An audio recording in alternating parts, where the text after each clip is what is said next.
मैं आतिशी ईश्वर की शपथ लेती हूँ कि मैं विधि द्वारा स्थापित भारत के संविधान के प्रति दिग्गज नेता और अरविंद केजरीवाल के करीबी विधायक आतिशी ने सीएम पद की शपथ ले ली है। उनके साथ 5 मंत्री भी शपथ लिए। दिल्ली के उपराज्यपाल वीके सक्सेना ने उन्हें आतिशी समेत उनकी कैबिनेट के मंत्रियों को शपथ दिलाई। आतिशी कालकाजी विधानसभा क्षेत्र में 2020 में जीत कर आई थी। वह केजरीवाल की सरकार में मंत्रिमंडल में एकमात्र महिला मंत्री हैं। उन्हें 17 सितंबर को आप विधायकों द्वारा सर्वसम्मति से मुख्यमंत्री पद के लिए चुना गया था। बता दें कि अब अरविंद केजरीवाल के विवादास्पद दिल्ली शराब नीति मामले में सुप्रीम कोर्ट से जमानत मिलने के बाद इस्तीफा दे दिया था और उन्हें यह भी कहा कि मनीष सिसोदिया भी सीएम पद नहीं संभालेंगे, इसलिए सीएम का पद आतिशी को दिया गया।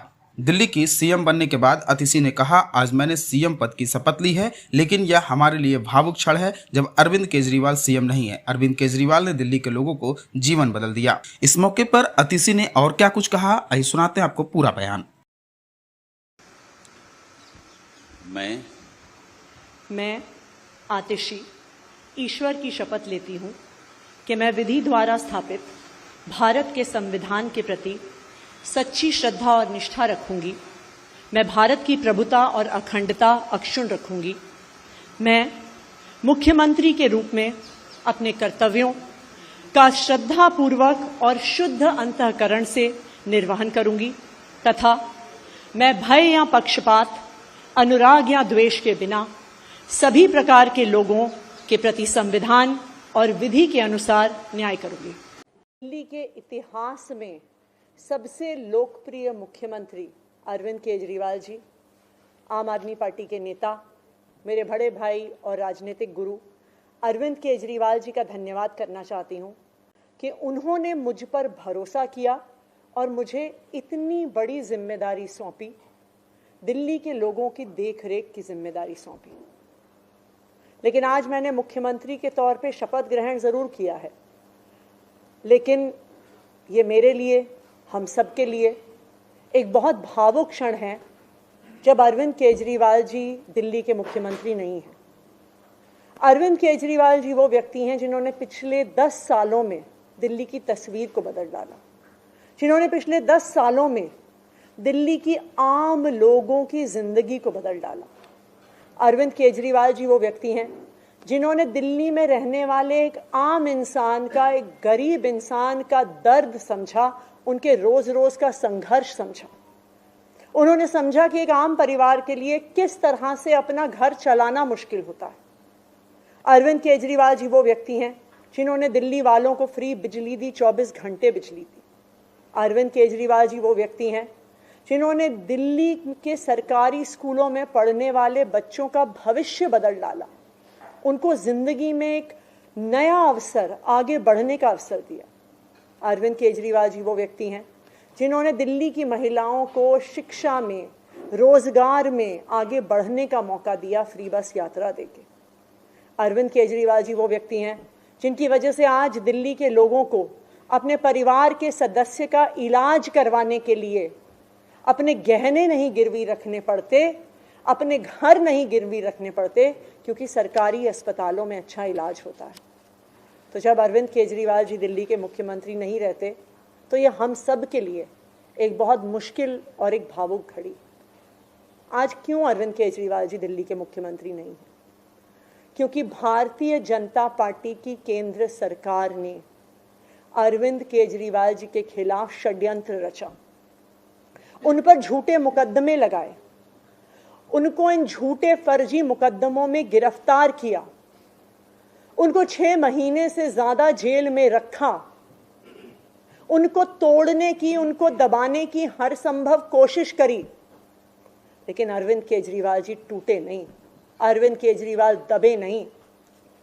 अरविंद केजरीवाल जी को सुप्रीम कोर्ट ने जमानत दी, एक ऐसे कानून में जमानत दी जिसमें पीएमएलए में जमानत मिलना लगभग असंभव होता है, और सुप्रीम कोर्ट ने ना सिर्फ उन्हें बेल दी, बल्कि बेल देते हुए केंद्र सरकार के मुंह पे तमाचा मारा और कहा कि अरविंद केजरीवाल जी की गिरफ्तारी एक दुर्भावना के तहत हुई थी। ये कहा कि केंद्र सरकार की एजेंसी सीबीआई, ईडी पिंजरे में बंद एक तोते की तरह हैं जो सिर्फ अपनी मालिक की आवाज में बोलती हैं। हो सकता है कि कोई और नेता होता तो उनके लिए अदालत का ये फैसला काफ़ी था और वो तुरंत जाके मुख्यमंत्री की कुर्सी पे बैठ जाते। लेकिन अरविंद केजरीवाल जी ने इस देश की राजनीति में एक ईमानदारी और नैतिकता की मिसाल कायम करते हुए मुख्यमंत्री की कुर्सी से इस्तीफा दे दिया। उन्होंने कहा कि मेरे लिए सिर्फ अदालत का फैसला काफ़ी नहीं है, मैं जनता की अदालत में जाऊंगा और जब तक दिल्ली की जनता मुझे नहीं कहती कि मैं ईमानदार हूं, तब तक मैं मुख्यमंत्री की कुर्सी पर नहीं बैठूंगा।